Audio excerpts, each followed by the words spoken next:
Bamfordrose, and it's forum chat time. Before we get started on this forum chat, if you haven't already done so, then please subscribe to our channel, click us a like, and I know you'll comment because this subject doesn't fail to produce comments.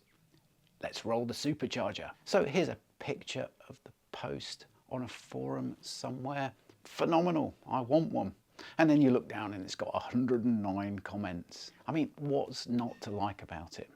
The 4.3 V8 Vantage today at 380 horsepower, weighing in at 1750 odd kilograms, is a bit too heavy and a little bit too underpowered. So if you can bolt on a performance upgrade that gives you something like supposedly 550 horsepower, what's not to like? It's also quite an easy concept to understand.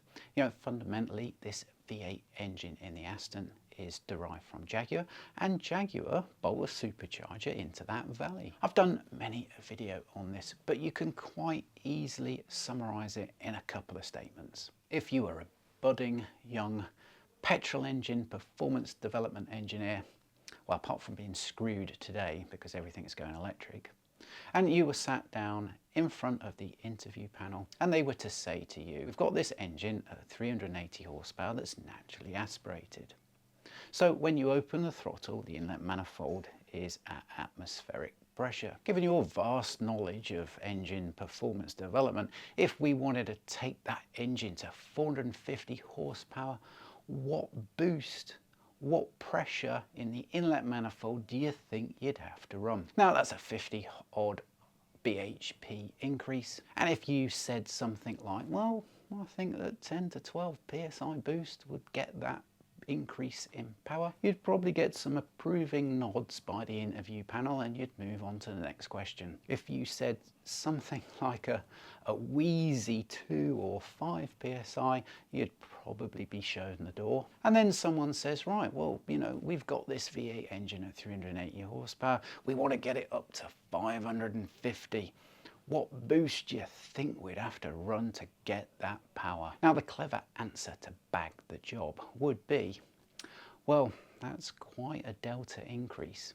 And I don't believe that with boost pressure alone, you're going to achieve that, because you're probably going to need to go beyond 15 up to 20 psi boost, and that's completely unrealistic for a road car engine to run. If you said something like that, then again you're going to get a load of approving nods. Then someone on the panel says, well, okay then, well, we've decided to run 15 psi of boost. This engine runs a compression ratio of 11.33 to 1 up to a maximum of 12 to 1. The next question that is asked is the game changer. It's the decider whether you get that job or not. Do you think that compression ratio works with that boost pressure? And any engines person is gonna say no. Now there are 109 comments on there, and a few of them are presumably from owners of the wonderful kit.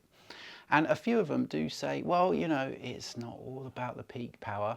Do they say that because they know that the peak power isn't there? They say it is a lot about the mid-range torque that you get out of it. Oh, that's significantly improved. Now, as an engineer, I can sort of understand that. That makes sense.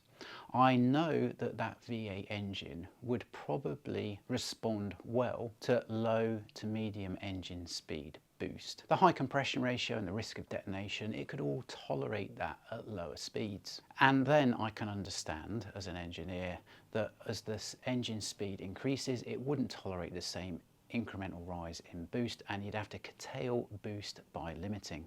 So the boost curve would probably be a steep gradient up to about 4,000 RPM, would probably plateau off to about 5,500 RPM, and then would probably reduce boost as it went from 5,500 to 7,000 RPM. If you got that behaviour in at your interview question that I was going on about earlier, you'd definitely be bagging the job. And that's how pressure charging works in the wider auto industry.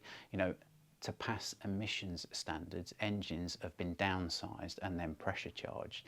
Now they've been significantly pressure charged at low to mid-engine speeds, but then because the engine couldn't tolerate that, then boost is limited. They ran significant amounts of boost at low to mid-engine speeds to get that phenomenal amount of torque. But because the engine spec couldn't run that boost level higher up the speed range, then boost is restricted. So going back to pressure charging the V8 engine, that sort of boost curve I could understand. Now here's the problem: you sell on peak power numbers. Now I can imagine that this V8 engine would tolerate probably about 5 psi boost, something like that, and that's probably going to get you from 380 horsepower up to about, I don't know, 430, something like that. But you could get that from manifolds and cats, so why would you bother with 20 grand's worth of supercharger kit when you could have 5 grand's worth of exhaust kit to get the same result? But then if that was the reality of the situation, and then they were trying to market that, and they'd be saying, well look, you're going to get your 40 horsepower increase at the top end, it's going to cost you 20 grand, but boy, you're going to get some great mid-range torque out of it.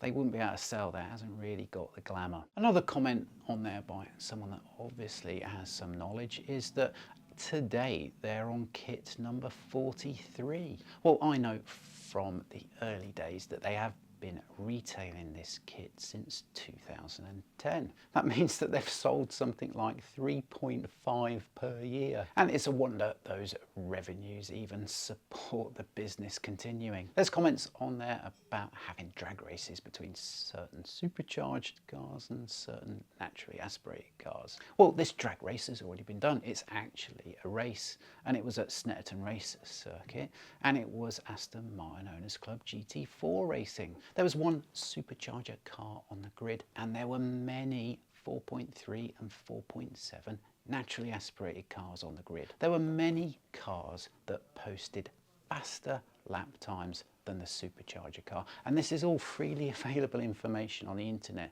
because Timing Solutions Limited has recorded the data and it's on the internet for all to see. That race and that data is also available later on in that season at a race in Silverstone, and again many naturally aspirated cars posted faster lap times than supercharged car. Both races the supercharged car failed to finish. We have to work damn hard here for a living, servicing cars, washing under trays, changing brakes and tyres. If you could package up a supercharger kit, put it in a box, send it across the world, sell it many times over. For a team of engineers, that's pretty easy work. And if you were a punter thinking about buying supercharger kit, you'd have to ask yourself, why doesn't that team of engineers actually do it? But the biggest nail in the coffin has always been and will always be, you take your 25 or 30k base Vantage cost, you add 20k for your supercharger, you're up to knocking on the door of 50k, and for 50k you can go out and buy a completely sorted Vantage S. I'd certainly soon have a sorted Vantage S rather than an older V8 Vantage with a supercharger kit on it. If you then took that 50k Vantage S and put a supercharger kit on that, well, the nail in the coffin of that is the V12 Vantage manual. In today's market, 75, 80k will bag you a real nice one of those, and I would definitely have a V12 Vantage manual over a Vantage S with a supercharger kit on it. Until there's 109 comments on another supercharger post somewhere, we'll see you on the next forum chat.